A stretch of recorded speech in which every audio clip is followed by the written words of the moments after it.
Galgun 2 isn't exactly what the name implies. It isn't exactly the second of the Galguns. If you played Galgun Double Peace, you're going to feel very at home with this one, perhaps more at home than is really welcome. But if you haven't played Double Peace, it isn't exactly a prerequisite to playing this one.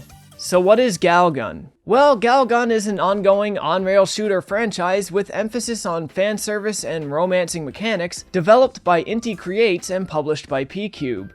Despite this being Galgun 2, this is the third release in the franchise, with the first two being Galgun and Galgun Double Peace, respectively. There isn't an insane amount of story in this game, and what they do offer, at least in terms of the main plot, can leave a lot to be desired. Early on, you discover a puzzling package that literally just appears on your desk at school. Inside that puzzling package, there appears to be a VR headset and a gun that looks like a hairdryer. When you put on the headset, an angel named Risu appears before you. Congratulations! You've been randomly selected by the powers on high to help Risu slay demons in the school. Use the Demon Buster, the aforementioned hairdryer-shaped gun, to blast girls with pheromone shots to cleanse them of their evil in a moment of euphoria. That's pretty much the crux of the story here. What story developments happen from here on out are light and frankly not that important. Risu needs your help to become the best angel she can, and our returning antagonist Corona, the demon, will do all she can to mess it up. Risu has a limited amount of days to fill her demon slaying quota, and you can only do a limited amount of quests per day, so there is something of a time mechanic at work here. Unless you're completely incompetent, however, this time mechanic will likely never stand in your way. While the story itself is, well, garbage, I did find enjoyment in unfolding the relationships with the characters outside of the main story. Through continued conversation and an uncomfortable amount of free candy, you can unlock quest lines and events with Chiru, the girl next door, and Nanako, the classmate, that both terminate in their own endings. There isn't too much depth in the writing in these quest lines, but the scenarios, especially in Chiru's route, did strike me as quite endearing, and made me reminisce a bit on my days as an early high school student and the trouble I would get into while dating the girl who lived just up the road. Between Chiru, Nanako, and Risu, there is a total of 7 endings. 2 endings dedicated to each character and the obligatory harem ending. It's not clear how to get each ending, and it's very easy to mess up if you don't know what you're doing, so I highly recommend looking up a guide if you want to get all 7. The harem ending, while funny, was less rewarding than it should have been, so Chiru and Nanako's B routes ended up being my personal highlights. Unfortunately, doing additional routes requires you to replay a lot of the same content over and over again, and this gets old very fast. Same levels, same enemies, same positions.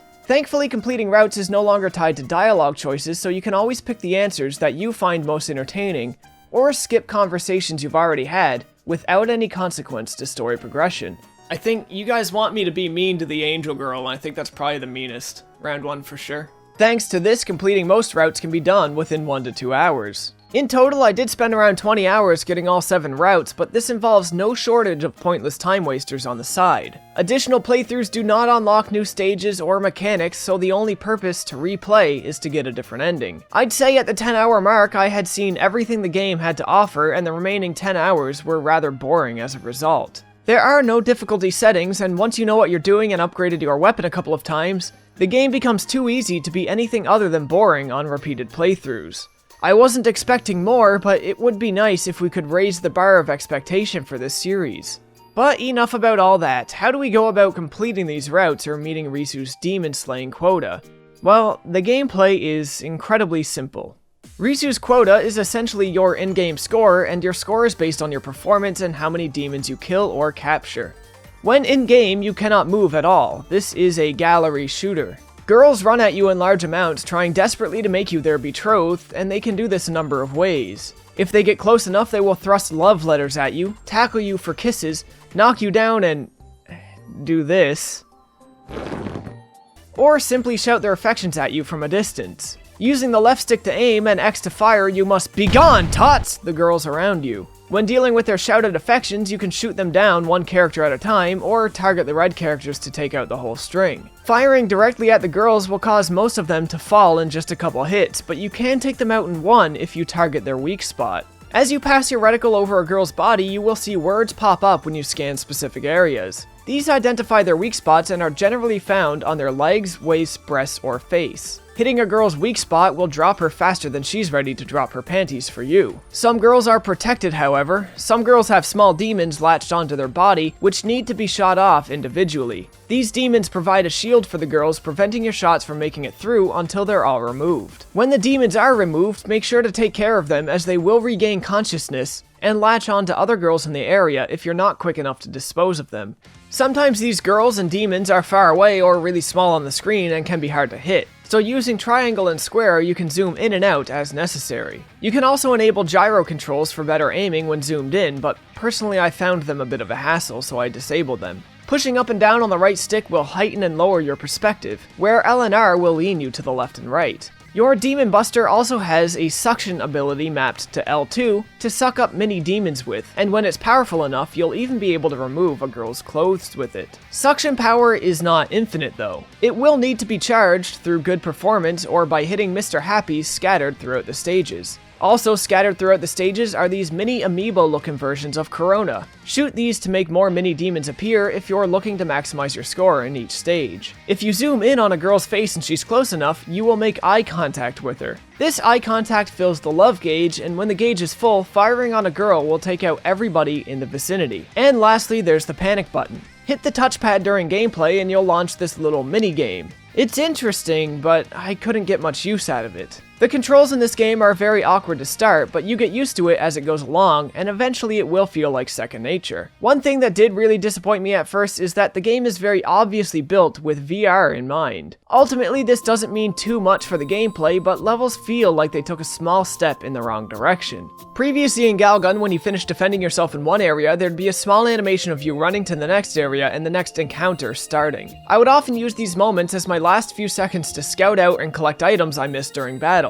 Now in Galgun 2, when an encounter is over, you simply click to the next one, and it's already an ongoing thing. While the encounters are still fun, this lack of an in-between journey or setup to the action just sucks some life out of the experience and comes off as cheap and lazy. But at the end of it all, gameplay is indeed fun, at least while you get your first few endings. There are multiple mission modes in the game to stop it from getting too boring too fast. The standard mission mode is more of an adventure, of just going through the school and defending yourself. Other missions will have you defending girls from waves of mini demon invasions, and others will have you messing with a camera angle to complete a scavenger hunt. Then you have the special Doki Doki missions. At the risk of sounding like a bad priest talking to a member of their congregation, in Doki Doki missions you must examine every inch of a girl's body to locate and draw out the demons within her. This is probably the most lewd but least fun part of the game. In a way, it's about as fun as a game of Where's Waldo. There are a total of, I believe, 5 boss encounters in the game from 3 different bosses, but really there's only 2 different boss fights. One boss is reused 3 times in the main campaign and is basically the exact same fight each time. Then we have 2 different bosses in the alternate routes, but they work exactly the same as each other. There is a small amount of pointless stuff you can do that does not play into an ending if you feel so inclined. As you progress throughout the game, you'll be rewarded decorations for your bedroom. How much you can put in your room is extremely limited, but it's nice to be able to give it some personality. Even if the most use you can get out of this is reenacting some of your favorite scenes from Home Alone.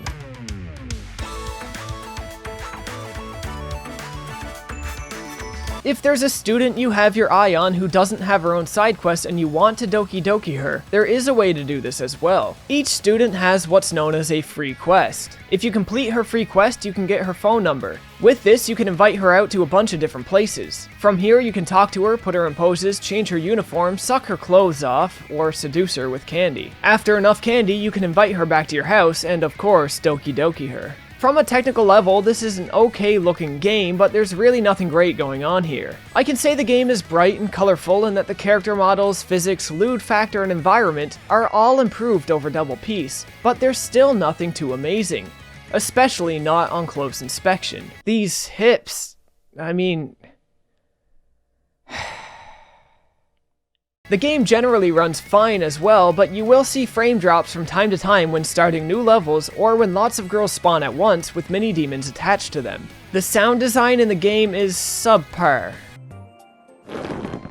And the music is hit or miss. Some tracks are great and just really fun to hear, but most others simply leave no impression at all. Voice acting is Japanese only, but I thought they'd done a good enough job, at least with the main cast. 隠れたご主人様を必死に探すワンちゃんがとっても可愛くてね。 While not immediately apparent, if you listen well enough, you can tell some of the girls' dialogue during combat is heavily compressed.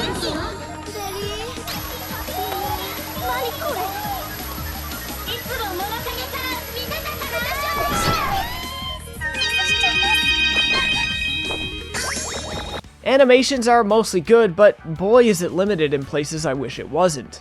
Take this for instance. They went through the effort of creating all these different girls, naming them, modeling them, voicing them, etc. Yet when you suck off their clothes, they literally all have the exact same reaction. I would settle for 3 or 4 animations so they don't feel quite so cookie cutter. I'd argue also that a good 80% of what's in this game is carried over from Double Peace. The changes to the gameplay are mostly nice. I like the new characters and visuals, and I like that the routes are no longer tied to dialogue choices. But to no small degree, I feel as if I purchased a game I already own. I would say this is probably the better of the two games, even if being designed around future VR integration cheapened some parts of it. So if you want to get into the Galgun series, just get this one. But if you already played Double Peace, there's really not much new content here. So, in conclusion, Galgun 2, much like the last, is another undeniably fun experience for a handful of hours, with some endearing and even kind of wholesome moments. But it doesn't really have a lasting value that I think warrants buying the game at full price. I was hesitant when I first started the game because it was built around VR integration, but by the time I finished my first playthrough, I was really enjoying it. The more I chased down the additional endings, however, the more the lack of depth really took its toll, and the more its biggest problem became apparent. Galgun 2 only has about 3 hours of gameplay, and everything after that is a repetition of what you've done in those 3 hours. With each repetition, the game brings joy in diminishing returns. By 10 hours, the game is mind-numbingly boring. And that's where I settle on this series once again, perpetually in a state of being nearly worth it but not quite there. A good base, but it doesn't expand far enough to validate itself. And that's all I'm gonna say on Galgun 2. If you guys enjoyed this video or found it useful, you know the deal. Like, comment, subscribe. Links to socials are in the description. As always, folks, thanks for watching.